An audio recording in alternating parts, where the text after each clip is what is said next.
Uh, Good morning. Welcome to the November 19th meeting of the New York State Independent Redistricting Commission. Thank you all so much for joining us. I'm David Mamara. I'm with the commission. I want to welcome to our motley crew our two new co-executive directors. I don't know if they want to introduce themselves quickly.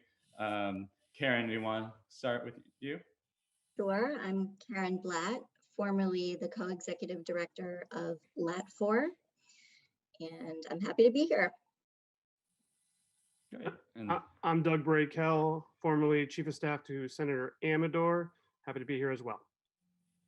Welcome. Welcome. Welcome. All right, so going into the meeting, we didn't have a set agenda, but I opened that up to the commission to discuss whatever items we would like to discuss. Well, I think we did have something of an agenda in the notice that might give us some guidance on taking direction here, mentioning officers, bylaws, public outreach, etc. We might want to start with one of those topics. Why don't we start with officers? You know, it's something that carried over from the last meeting. I know that, and then it'll dovetail, I think, nicely into a discussion about bylaws and whether or not they're necessary. We had a discussion last meeting about selecting a chair and a vice chair, and clearly it's my opinion and perhaps others that you can't have a vice chair without having a structure to allow for the election of a vice chair. We had circulated some comments, proposed bylaws for the commission to consider. We did get back some comments from Commissioner Benger, but didn't hear from anyone else. I'm assuming that the commissioner was speaking for himself and perhaps some others. I don't know how we go forward with an election of chair and even consider a vice chair without having a structure for it. But if that's what the commission wants, and obviously we have to reach consensus on the issue, I will nominate Keith Wolford to be the chair of the commission, as I did last week. Keith is a 26-year practicing attorney. He's the managing partner at a 400 plus attorney firm of their Manhattan office. He grew up the majority of his life in communities that are socioeconomically disadvantaged, including having been born and raised in East Buffalo. He went off to Harvard and then to Harvard Law. He then lived in New York City, where he spent 14 years living in Harlem. He's a nationally recognized attorney. He's somebody who has traveled extensively in New York State. And frankly, I think, you know, he is more so than so many of us on this phone, on this call. He really is a face for New York, somebody who's got the credentials to lead this independent commission. And I want to stress independent, someone we can rely on to have the skills necessary to not only organize, but also to promote this commission and advance this commission in a way that I think is important. I mean, look, he's been practicing for 26 years as an attorney. I mean, put that into context. Think about where you were 26 years ago, each of you. You know, some of us on this call may have been in kindergarten or first grade. Let's think about that for a second when we put this together and decide who we're going to lead a commission like this. It is the state of New York. It is the Independent Redistricting Commission. It is the first time we're doing this. And I would support somebody with his qualifications, frankly. And I think it does us all of us, a great deal of good in terms of taking a step forward to get behind a guy like Keith. So I will nominate him. Thank you, Commissioner. I would also take the opportunity now to nominate David Mamara, although I have absolutely no questions. I'm sure Commissioner Wofford is eminently qualified. the commissioner of this commission, the chair of this commission, for example, for instance, doesn't seem to have, no offense to anyone who's being nominated, have a whole lot of power. The only thing that the constitutional provisions and the legislative law provide is simply that they preside over a meeting. So, while Mr. Wofford and Mr. Mimura are both, I'm sure, very well qualified, I don't know that this commission needs a chair in sort of the traditional sense. So I would just as well nominate Mr. Imamura.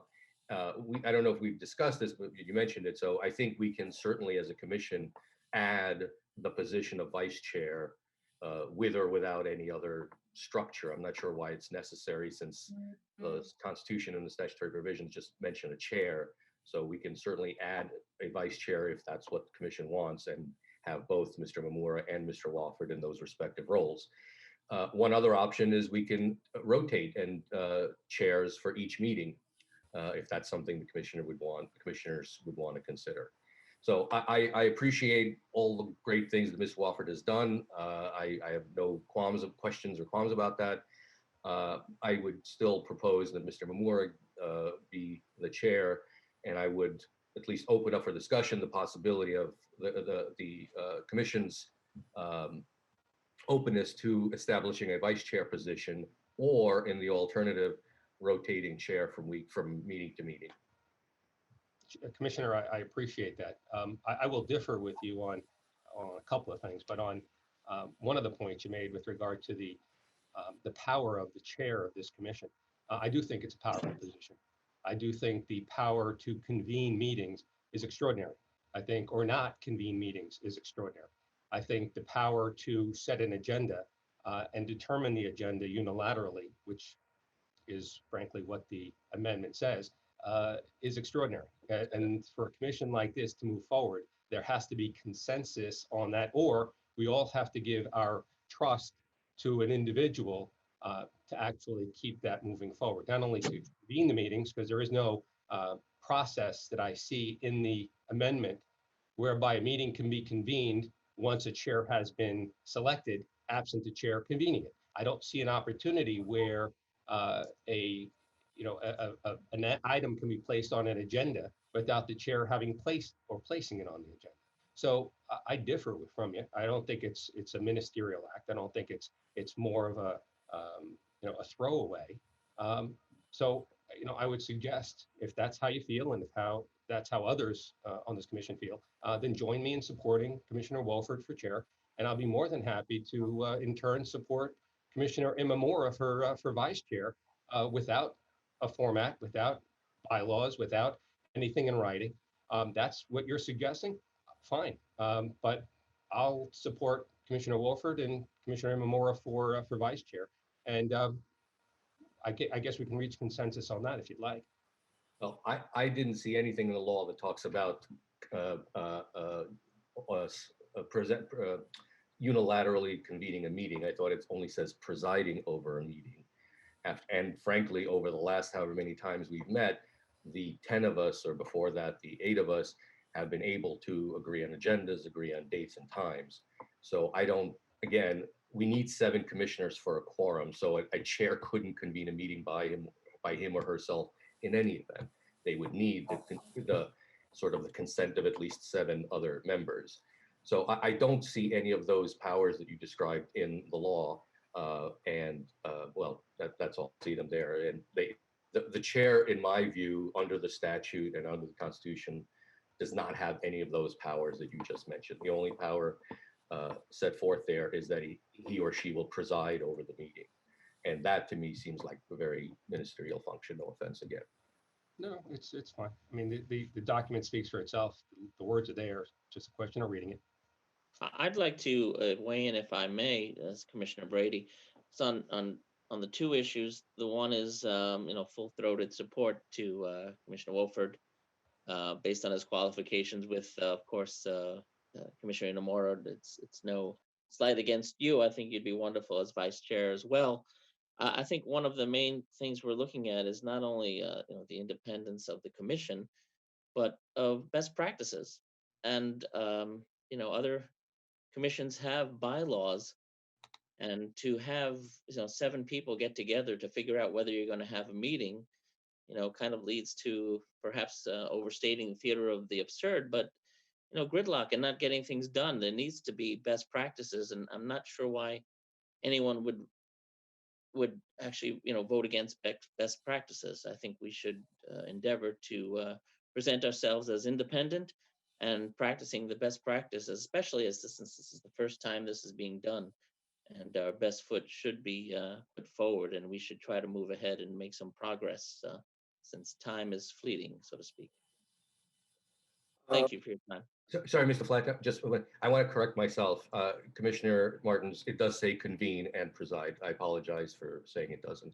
Thank you. But I think David's been convening them and we've all been convening them as next. I apologize. Go ahead, Professor Flattow.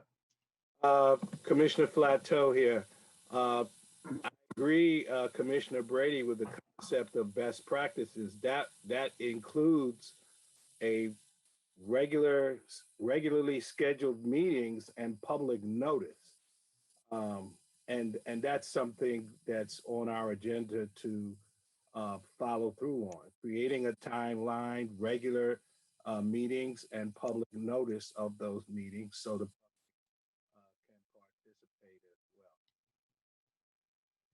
And we don't need a chair to wait on us, the other 9 of us, to agree on whether it's going to be monthly meetings we hold or bi-weekly meetings. And that calendar needs to be set far in advance.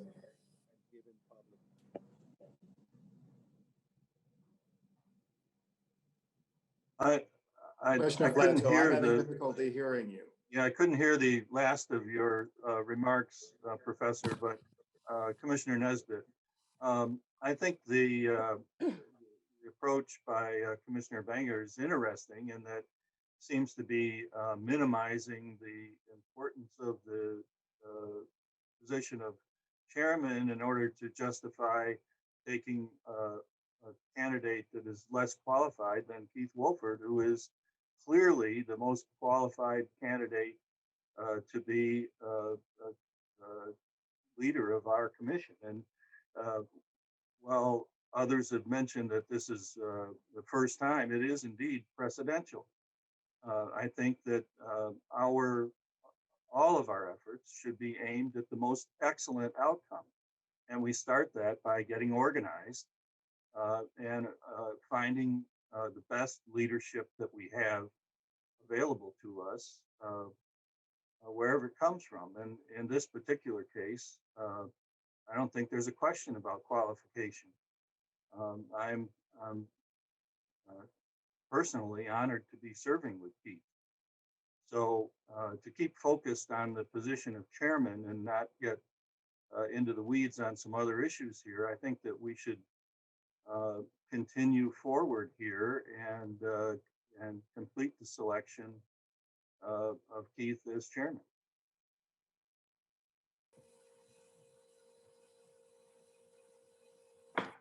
Can I step in for a minute, George Winter?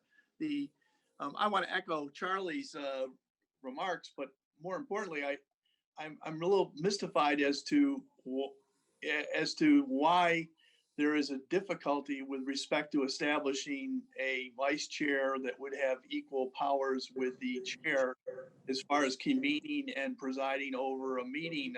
If in fact that's what we want to have equality here, and as such,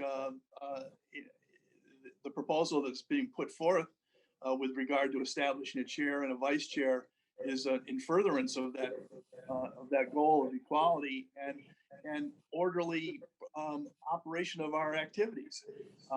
In the event that there wasn't, a circumstance arise with respect to the chair not willing to convene when there is a need for a meeting, I don't think that would be any difficulty with regard to establishing the authority of a vice chair to be able to convene a meeting in the absence of the chair. Also, maybe the chair is ill. Maybe the chair is not available. So to that extent, I just don't understand what the opposition here is. It just seems to be that we've all been going down the road in the spirit of equality here, and that what we're proposing here with regard to the chair and vice chair is in furtherance of that goal and that purpose. And in conclusion, I just would echo Charlie's remarks.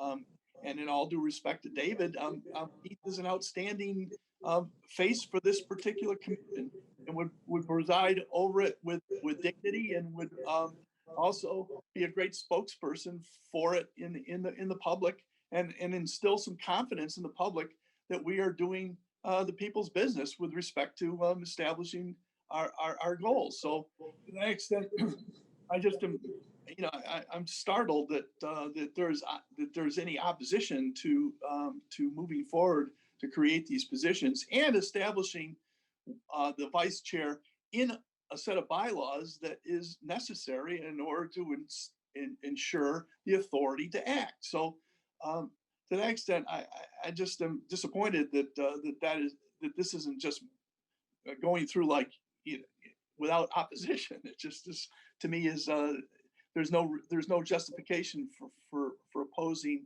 this proposal. I understand the difference between whether you want Keith or whether you want David, but at the same time, establishing the two equal positions to me is not understandable.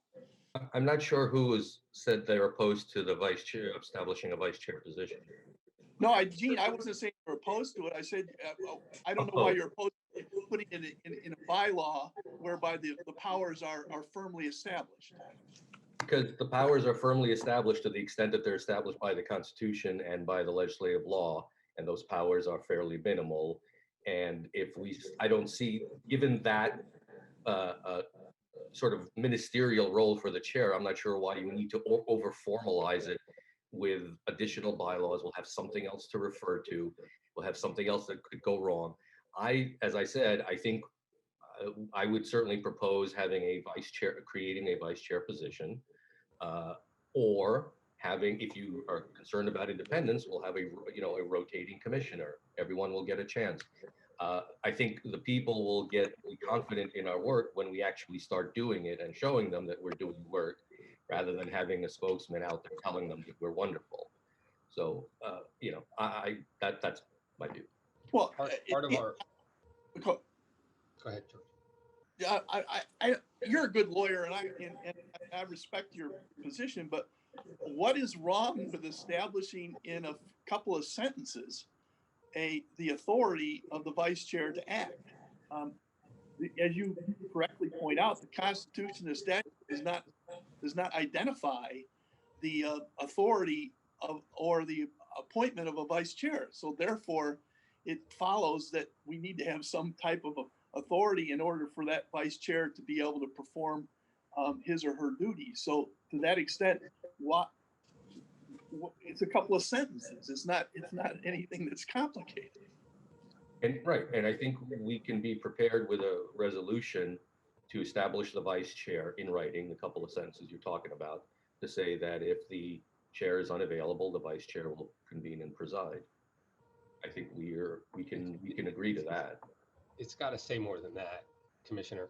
It's got to say more than if he's or her, if the commissioner or the chair is unavailable, that there has to be checks and balances with regard to this commission. None of us on the commission are naive to the realities of there being an equal distribution of appointees on the commission, and we shouldn't be. And we shouldn't be, frankly, pretend that doesn't exist. There are 5 votes on either side. It's an independent redistricting commission, and we want to make sure that there's parity with regard to the operations of this commission going forward. The operations including convening meetings, not alternating meetings, not waiting on the person whose turn it is to make that decision, but to allow for the kind of consensus that we've had over the course of the last couple of months. We've all had to concede and agree to hold meetings, and we've been fairly successful at it because we're here. But as we move forward, if there are outside pressures for us not to do that, I do not want to be subject to someone else's being pressured. And I want to have the confidence in knowing that that level of consensus, the consensus that we need, will be represented by, we can choose one person from each one of our two sides to make those decisions and reach consensus going forward. That's not only consensus on convening meetings, but also consensus on what's going to be on the agenda. Not too much to ask. And it's not just to occupy a spot in lieu of someone else if they're not available. And if it is, if you think that that's sufficient, then again, I would trust that you would join me in supporting Commissioner Wolford for chair and Commissioner Imamura for vice chair, and we'll take it from there. I don't feel comfortable under these circumstances, and certainly under the parameters that you've set out, having or voting for Mr. Imamura for chair and Mr. Wolford for vice chair without there being some parity in those positions. And the interesting thing is we're offering that. We've offered that in our documents. We've presented that before. We've circulated draft bylaws that would provide just that. And those were rejected. And so it questions the legitimacy and the rationale for moving forward if people on this commission are going to reject the idea of having parity. I mean, I have no other way to consider it. Let's set up the parity. Let's allow for a chair and a vice chair. Let's make sure that the vice chair has the authority that we need it to have, consistent with the bylaws that we have circulated. And then we can have a discussion as to who fills each role. But we're certainly not going to get beyond this point until that's done. And if you feel that you're comfortable with it, then frankly, take the vice chair position and vote for Mr. Wolford for chair. I speak for a moment, fellow commissioners. I want to weigh in here. First of all, and it's not obviously self-interested, but first of all, I have to thank Commissioner Martins and the others for their fine comments, very kind. It was very poignant when I was called by Commissioner Martins the face of New York State. I personally believe the state of New York deserves a prettier face than mine, but I'm still thankful for the comment. But more importantly, on substance. There are three principles that are eminently clear that the voters supported when they amended the state's constitution with respect to this commission. Number one was that it had to be independent. Number two was that it had partisan balance. And number three, that it was to be free from undue influence by the incumbent legislature. And I think it's irrefutable from the text and the surrounding discussion of that constitutional amendment that those were the clear intentions of the voters. I mean, we have a statute that changes how the commission is composed and operated based upon the current status of legislative majorities and minorities, right? We have a statute that clearly calls for that partisan balance. And the word independent appears all over it. So there's nobody on this conference, on this meeting, that disputes any of that. So one of the reasons that I think it is appropriate that I or someone of our side serve is that it is clear that the incumbent legislature is controlled by the Democrats, and having a chair from the legislative minority will signal not only to the public, but also frankly to the incumbent legislature, the consensus among commissioners that this is going to be an independent enterprise. And we think that's important as a matter of principle. Second, with respect to the rely on the statute argument that it appears to be being advanced by Commissioner Benger. Commissioner Benger himself in his comments raises a number of issues that are not clarified by the statute, notwithstanding that clear, popular, and constitutional intent that I discussed earlier. Our intent by these bylaws was to fill in those blanks and make sure that there's an institutional statement by all of us as a matter of consensus that we are going to operate in that independent manner and cut off some of the trap doors or potential exploitations of that ambiguity that might otherwise occur by those who don't want this commission to promptly and effectively complete its work. Thirdly, I mean, there's an element from Commissioner Benger's comments that I think was alluded to by Commissioner Martins, if he doth protest too much, if it is purely administrative ceremonial position without authority of power, then of course, the representatives of the majority should have no reticence to give it up. So we'll just put that on the table. And lastly, I'd like to hear from some of my other fellow commissioners on what I'll call colloquially the other side, although I don't see them that way, of course, because I would be interested in their views, and having them speak a little bit, just to hear. I think, as a matter of fairness to everybody. That's all I have to say. I'll start. Commissioner Cuevas Molina here. I do believe that we should have a vice chair position. I have no problem with that, and I am supportive of creating that position. I do want to say that the question of age or time in a professional capacity shouldn't be something that diminishes the capacity of someone to be chair or vice chair. And I also do want to say, as the only nonpartisan member of the commission, that if we're going to look at any principles, the democratic principle of representation would call us to represent the people of New York State, who have both of their chambers with a majority of representatives who are part of the Democratic Party, and in this last election voted with a popular vote that was in a majority Democratic. So it is my view that the chair should be someone who was appointed by the Democratic Party. And I would be supportive of having both David and Keith be the people that chair our meetings and lead us through this process. Commissioner Cuevas Molina, I would point out that the constitutional amendment itself contemplates that when both houses of the legislature are controlled by one party, that nonetheless you have a procedure by which the composition of this commission is divided down the middle. So it is clearly the people's intent that, notwithstanding legislative majorities, there is no such majority party control. That's precisely the point.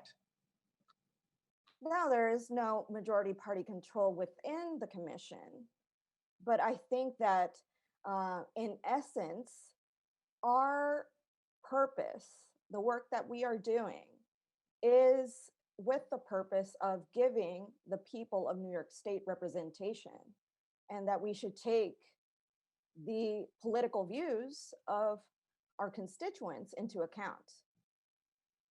Well, as the other person who is not a member of Commissioner Brady, a member of the Democratic majority or the Republican minority, there is another commissioner here who doesn't fit that mode. And I would just say I'd like to keep this independent. And I said this before on another commission. The commission is not supposed to be an incumbency protection program. I think we have to assiduously work towards representing everyone in the independent fashion in which the commission was launched. I think going forward, it's why I support Commissioner Wolford. Thank you. May I speak for a moment? Okay, thank you very much. Gentlemen, and my sister Evelise. There's a word here that's missing, an idea here that's missing, that tests really what we are really all about. We are independent, we know that. We don't really need to have a conversation about who represents what going forward. We know we have a very difficult job to do.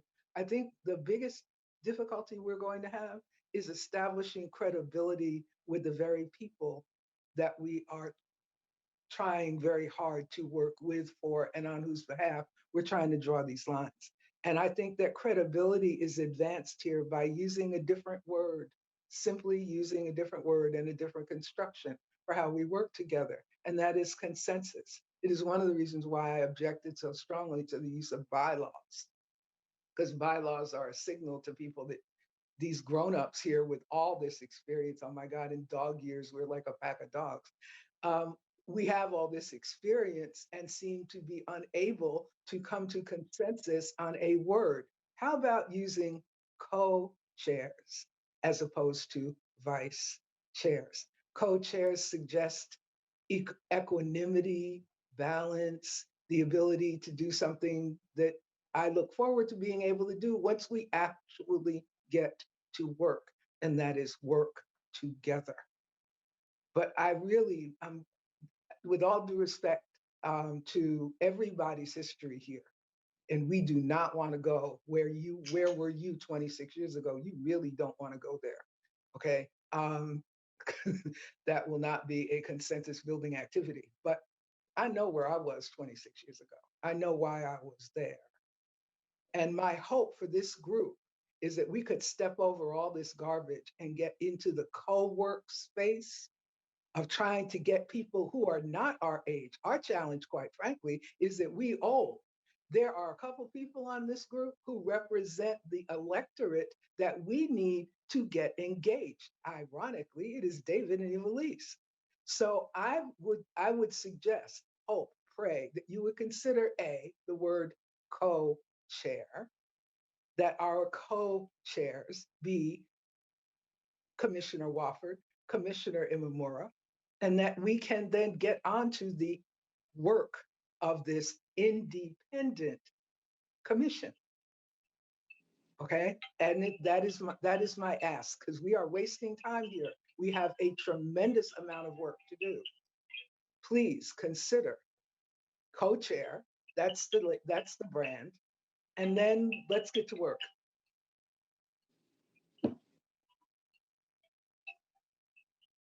Well, I mean, I don't disagree, Elaine. I'm just concerned that the statute and the Constitution speak of a chair, and while a vice chair can be, I think, created because it doesn't conflict with chair, co-chair seems to be, in my mind at least, something that may not be, may not be contemplated by the statute. But I'm obviously one person, so I'm happy to hear others if that's the way the commission wants to go. I happen to agree with Commissioner Benger on that point, and that's precisely why the draft bylaws that were circulated did contemplate a vice chair, but made sure that the vice chair's authority was co-equal to that of the chair, Commissioner Frazier. That was the whole point. If we can't, because of the language in the amendment itself, create co-chairs, then let's make the vice chair as close to a co-chair as possible. And I agree with you. Let's move forward. Let's work together. Let's build consensus in doing our work, because that's why we're here. But if you go back and look at the bylaws that were circulated, I think a lot of effort was put into specifically making sure that the vice chair, whoever that happens to be, has a co-chair authority so that both sides can continue to work together without concern for whether or not there's an advantage here. That's why it was proposed. It was rejected by commissioners prior to our meeting. We did get, concerns and frankly a rejection to the offer, and here we are again. So we're here because no one engaged with regard to the bylaws that were proposed for that very reason. So I agree with you. Let's move forward. Let's create equal authority between two individuals who are going to lead this commission going forward. And let's get to work. Whether you call it a co-chair, whether you call it a vice chair, as long as there's the balance necessary for us to move forward, I think it's great. And frankly, the idea that we're here is disappointing. But I think we need to get through this point before we can actually get to work, hopefully sooner than later. I would simply note that the amendment, the Constitution now says specifically that we have a chair, and it also specifically says we have co-executive directors. So they contemplated these questions, and through the process of the legislative process and the adoption process for the amendment to the Constitution, specifically appointed us or empowered us to elect a chair. And obviously, we've already employed our executive directors. So can we proceed to vote on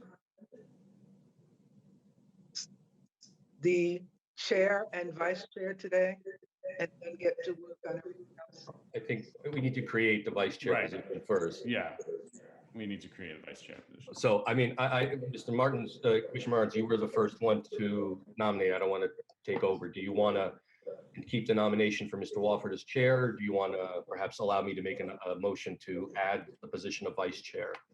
I will amend my nomination, and I'll be happy to nominate Commissioner Wolford for chair and Commissioner Imamura for vice chair. I meant, can we first create the position of vice chair? Well, I think, again, here's my concern. It's not contemplated in the statute. I think we all agree. I think to that end, in order to create the position, for the sake of whoever actually is appointed to that position, it should be clear what their authority is, and we should have a document that reflects that. Commissioner Benger, if you feel comfortable moving forward and making, creating that position now and making those that authorizing that position now as part of this process without having it formally in writing and adopted by this commission, that's great. I'm happy to participate in that process as well, but I think it may be difficult to do that. But please, if that's what you want, give it a shot. All right. I would make a motion that the commission create the position of vice chair that, consistent with the statutory authority, would have the ability to act as chair when the chair is not available.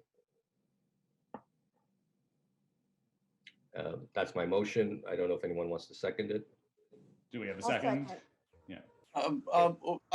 I'm concerned about the language is saying that if the chair is not available. You mean that I think that the vice chair should have the ability to operate as with the same authority as to the chair. So that does not. That means that if the chair is available, which the chair, we're presuming that, let's say the chair doesn't now want to convene a meeting, or the chair doesn't want to set an agenda, I think the vice chair should have that authority. So I think that's in everybody's interest. Again, in the spirit of equality. I think we've been cooperatively agreeing to, I mean, I think a lot of these suggestions, while in the abstract may be good and productive, in practice for us, I think they're sort of putting the cart before the horse. You're sort of assuming that things are not going to go well. And so we need to have these rules to make sure that we play nicely with each other. I would, at least, since we have been more or less playing nicely with each other, I'd like to continue doing that. If we get to a point that has been expressed by Commissioner Martins, by Commissioner Winter and others, that we are at a loggerheads, or that the chair is refusing to convene a meeting, or that the chair is refusing to do an agenda, or that the chair is not available, or that the chair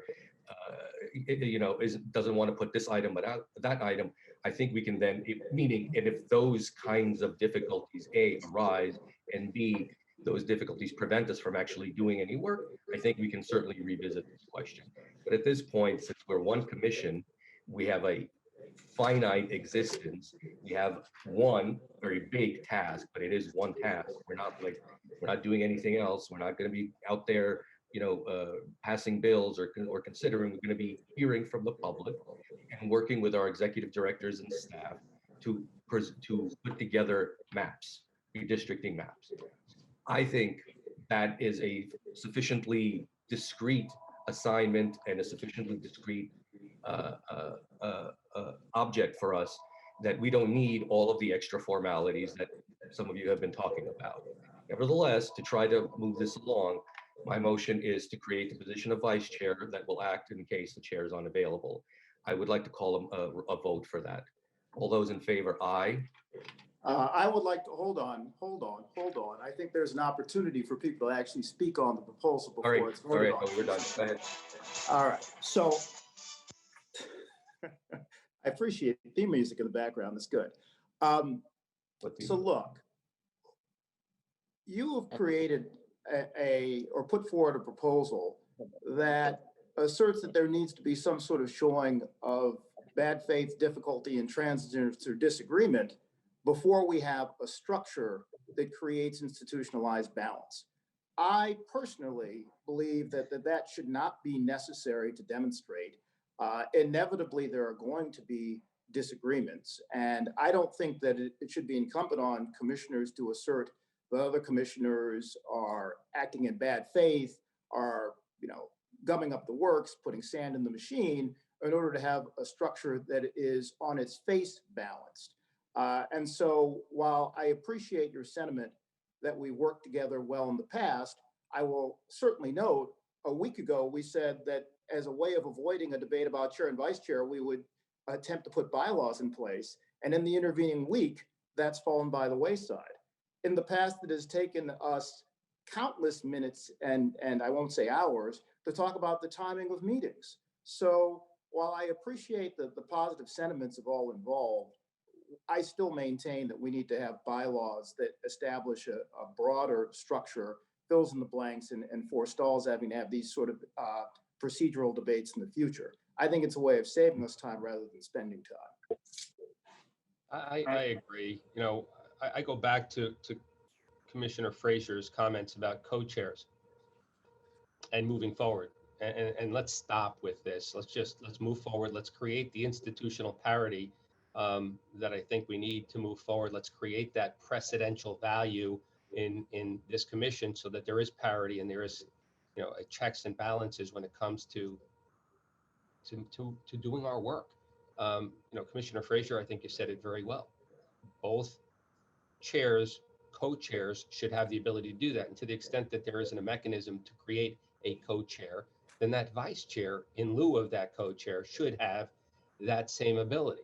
The idea of creating a vice chair, Commissioner Benger, that just is there in the event that the chair isn't available, frankly, doesn't speak to the issues that Commissioner Frazier raised or to the issues that I raised. And frankly, if you want to call a vote on that, go ahead, but I think we're woefully short of the mark on this one. I think, in keeping with what you yourself just said during our discussion, and I think the consensus on the commission that I've heard is we want a structure that allows for a chair and a co-chair / vice chair that is equal and allows for the kinds of checks and balances institutionally that we want. So if you want to move forward with your motion, we'll vote on it. And then I'll return and I will nominate Commissioner Wolford for chair and Commissioner Imamura for vice chair with the authority that you just conveyed on the vice chair. And I will congratulate Commissioner Imamura for his vice chair position. I think it makes sense, but is that really what you want? Well, I think I want to just say one thing, that this notion about checks and balances is achieved on the commission by having 5 and 5. Elevating one person above of the others does not achieve checks and balances. It gives one side or another side more power. Our view is that that position does not have that power, so as to preserve checks and balances, so that the chair is a commissioner, but that person has no more power than any other commissioner. That, I think, preserves checks and balances rather than saying one person out of one side can get to do all of this and the others just have to follow. So that's all I'm going to say. I would just note that I don't think Commissioner Frazier was in favor of bylaws. She was in favor of a co-chair structure. And if my proposal fails, I'm happy for you to offer a proposal that gives the chair or the vice chair or the co-chair greater power than everybody else. I think just to comment here on a couple of things. One is that the chair position is not some artifice that we're constructing here individually. This is spelled out in the Constitution of the state. This is, and the powers are enumerated there. And while they're not many, they are there. And so it's our responsibility to elect a chair that fulfill that responsibility.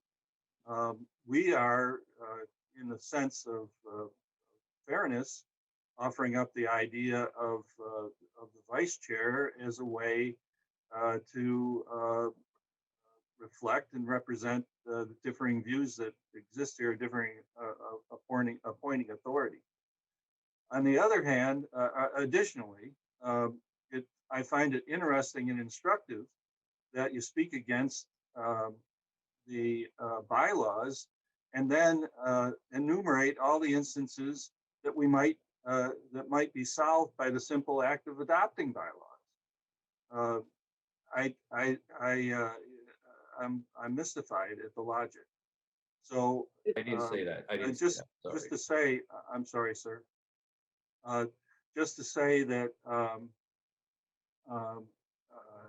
you know, the bylaws are we're making up various thoughts and ideas about how they're constrictive. I'd say they're empowering, and while we are certainly an organization, a commission that has a finite mission and a finite time of existence, we are the first.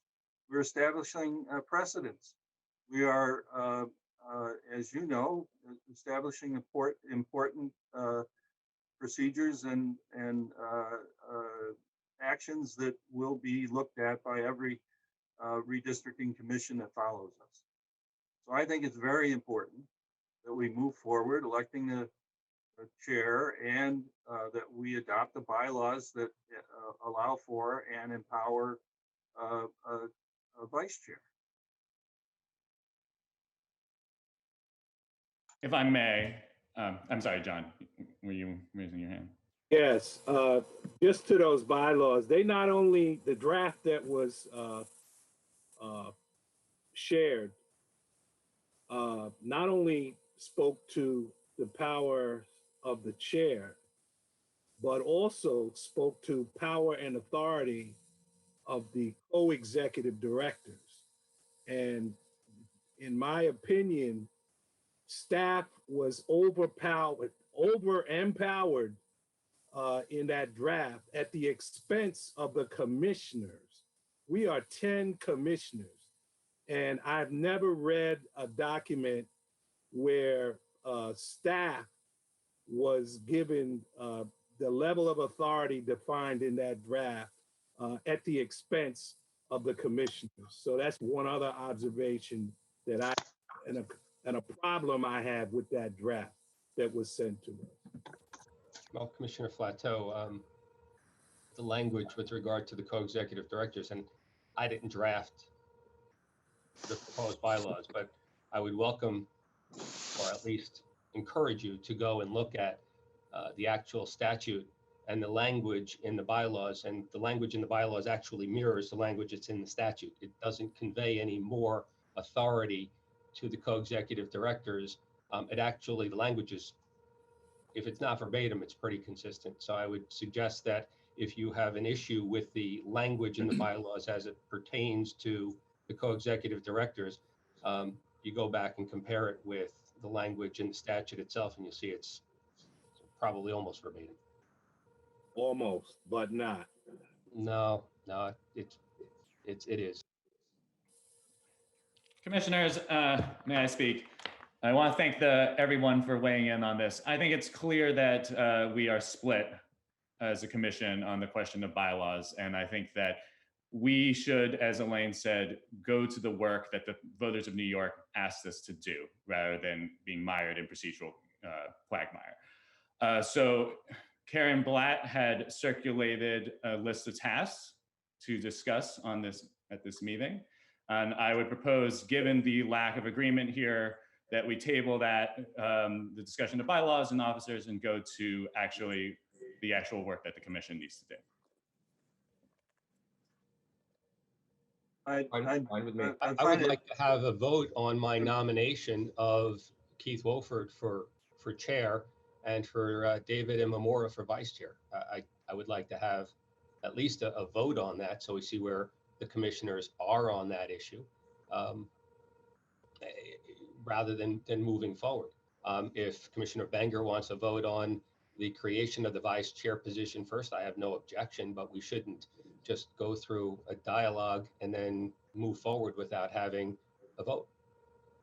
I thank you, Commissioner Martins. I agree with Mr. Mamora. I think we've been at this for almost an hour, and we haven't done any actually real work. So I will withdraw my motion. That leaves Mr. Martin's motion live. Would you like to proceed with your motion, Commissioner Martins? I do. I would like Do to we have have it on Commissioner Wolford for chair, and then we'll take it from there. And then I we can, second. All right, it is moved and been seconded for Keith Wofford as chair. All in favor? aye.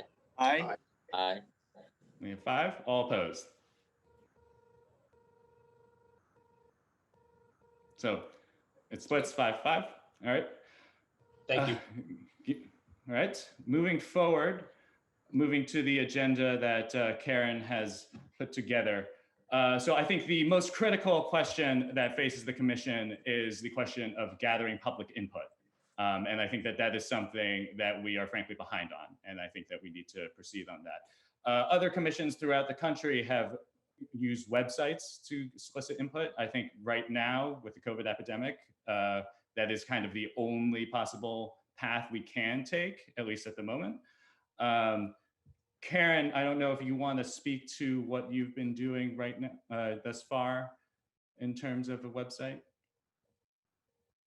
Well, we don't know yet where our website will be housed. I'm supposed to get a contact at the Department of State who will help us determine that. But I am looking into what other states are doing, states that have independent redistricting commissions and how they're going to solicit input. So commissioners, I think in terms of soliciting input, I think there are 2 very important paths we need to take. I would say there are 2 types of information we can solicit from the public before the census data comes. The first I would say is tell us what your community of interest is, right? So independent of the lines, what do you think is a community that is important, that should be reflected in redistricting? The second I would say is what is wrong with your current lines, right? Because I think we could go through the entire process of drawing lines, but if we don't solicit input first, then we might be blind to potential issues with the lines that we are not aware of, right? So that is what I would propose in terms of a focus. And I think that in terms of a website, we would need to be able to solicit both types of information. I throw that to the commission though for your thoughts. All in favor of community input. I do question, however, given that we have a job of drawing 3 sets of lines, congressional, Senate, and Assembly, whether members of the public have meaningful understanding of the lines with respect to each of the 3 of those, and whether the feedback we receive would be sufficiently granular to be useful. We have a lot of things to do. Public input's important. It's a question of staging, I think, and getting the right kind of data that's actually useful to us. So yep, sorry, Elaine. Okay, thank you. We have a couple of possible supports in the broader public education process on what redistricting is, and the public and a number of elected officials below the level or apart from the level of congressional people and state elected officials are also kind of feeling their way through the dark about what all of this actually means. So one of those potential partners in the public engagement is the New York City Community Trust. And you may remember them, George, because they helped get some grassroots activity going forward with the census and getting people to participate in the census. That same body of philanthropists is interested in helping accomplish the community engagement. And we agree, not in a preliminary conversation, a preliminary forum with them, that public education is really important because everyone believes they can say they understand what this process is all about, but all it takes is a very quick test, and you get 1,000 different answers on what it means, what it could mean, etc. And so I have a suggestion. When we put together the task list, it's a huge task list. It's a significant task list. If we could ask people who are interested, if I could ask my colleagues who are interested in different aspects of this to sign up for different parts of the task list and say, let's run with this, let's run with that, and then report back to the group on what you found out, what you discovered, because we need more hands than we have.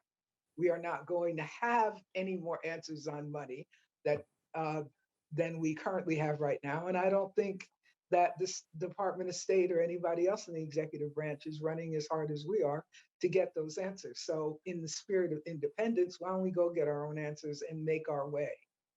I would also like to say that there are resources out there that Karen has told us about, some of them that would allow us to orient the public on how to format their input to the commission, and make that input follow a uniform format so that it would be helpful for us when we're in the process of drawing district lines. I don't think that it's an impossibility to educate the public and give guidelines to the public in how to give us proper input that will be meaningful for us in completing our task of drawing district lines.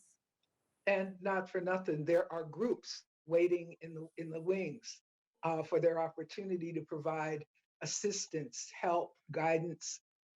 There are researchers, there are folks waiting for us to ask them.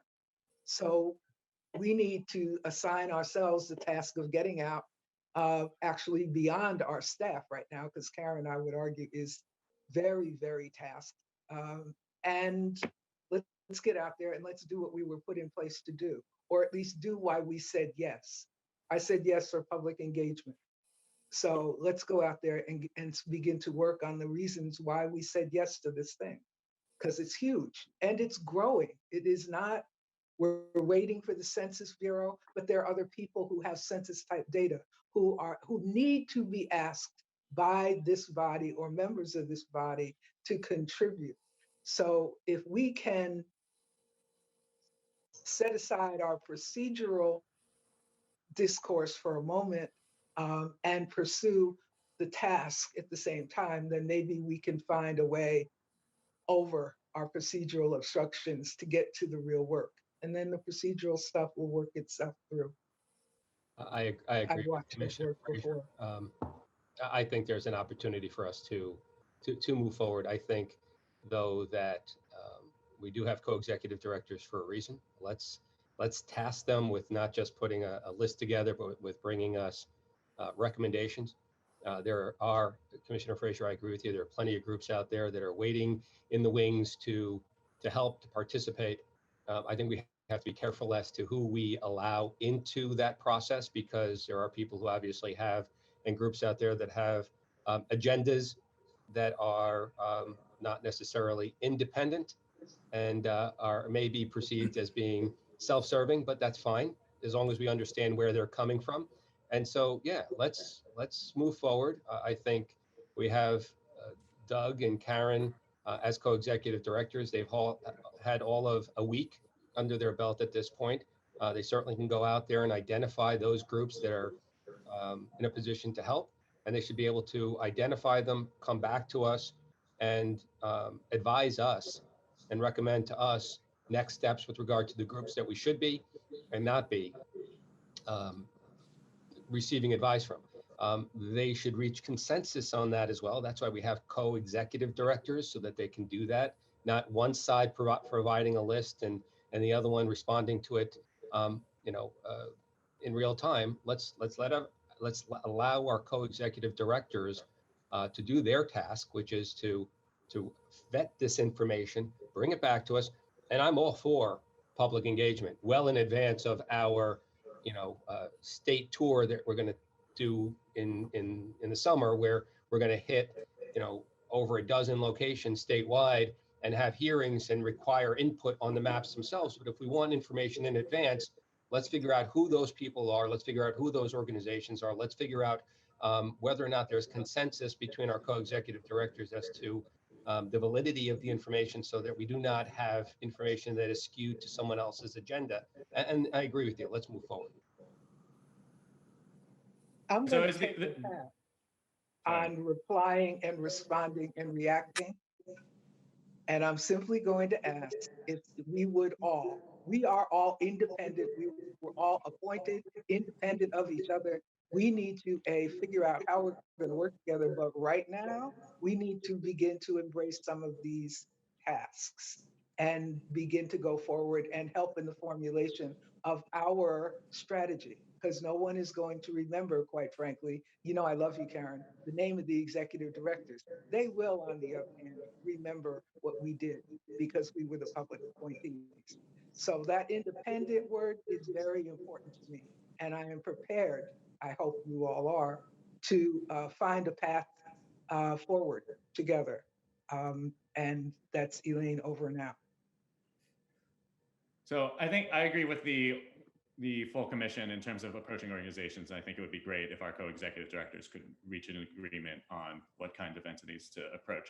But in terms of things that require long-term planning, does the commission agree on putting together a website?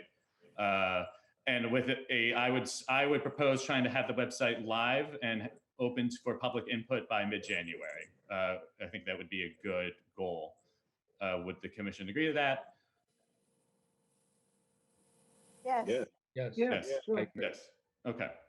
So Karen and Doug, if you can look into that. I mean, I think there is a question of whether we can use the state for this or if we need to use an outside vendor. There's also a question of what information to solicit. I think Commissioner Wofford brings up a good point in terms of like what kind of information the public is able to provide. However, I would say to Commissioner Wofford that I think that I give the public a lot of credit. And I think that if I, as a member of the public, see that my state assembly lines draw a line right through my community, that is something that I would know. And I think that that is information that we should try to solicit from the public. And I think if we say, provide input on Assembly District 93, here's a map, this is where you live, people can say, oh, this is a problem that I have with the maps currently construed. So I think that empowering the public, giving them as many tools as possible to provide us with input, I think is imperative. So I think then so that's what I would propose. And so Karen and Doug, if you can look into that. I think there is a question of data security, right? So we can't just create a Google form, unfortunately, for this. But if you can look into possible ways of doing this, I think that would be excellent. I would just comment that we need to get these two on our payroll and find a place for them to sit before we decide to give them too much work. Well, Karen has an update on that, I think, right, Karen? I am all for paying them as quickly as possible, so. I do not have an update on that. Oh, you don't have an update, okay. I hope to have one soon. I hope to have one very soon. All right, well, that's a concern because we're asking them to do things and neither one of them is on the payroll or has a telephone, for that matter, that's officially provided. So I think those kinds of concerns are paramount in the very immediate future, and all the rest of this work in some ways depends on that. Things like email addresses, phone numbers, staff. I would hope that we could agree on having a staffing list where the co-executive directors can provide us with a budget as a baseline. In addition to the budget, give us some staffing recommendations, allow us or give us an update on where we are with regard to office space and things like access to emails, access to a website. The practical ends, the mechanical ends of this are certainly important. They're not only important, they're essential. So let's focus on getting those done. I know you're only a week into it, and as Commissioner Nesbitt just said, you haven't even hit the payroll yet because of other logistics, but getting those things done, and yes, then working on these items. I don't know that we can necessarily get too far ahead of ourselves without having a structure in place in order to allow you to have the support you need.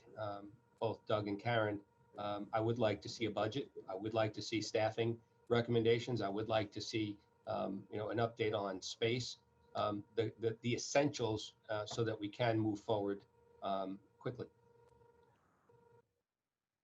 So I agree with all of that. And I think, in the interest of giving your co-executive directors a timeline, should we set a date for our next meeting? So I think the question is whether we would like to have our next meeting next week prior to Thanksgiving. I think that's kind of soon, or we could have it in the week of November 30th, the first week of December. I recommend we have it the week of November 30th, the first week in December, and set, are you there? Oh, and set that as a report back for everyone. Just put an item on our agenda that says report backs from each of the co-executive directors and each of the members of the commission. It's not as if we are not out here working. I mean, I think that we need to rob each other of that. Everybody's out here doing their thing. It's time for us to start reporting back and sharing our feedback with each other. And we can do that and commit a meeting to beginning that process at the beginning of December. What do you think? I would propose Thursday the 3rd at 11 a.m., just to throw it out there. So Commissioner Nesbitt, you had a meeting that results in us moving from 11 to 10. That's not the case. That's monthly. That's monthly? Okay. It's a monthly meeting, and it was pre-scheduled prior to setting the date. This date would be fine. Okay. So would it work for everyone for Thursday, December 3rd? Thursday, December 3rd at 11 a.m. Fine for me. Okay. Yes.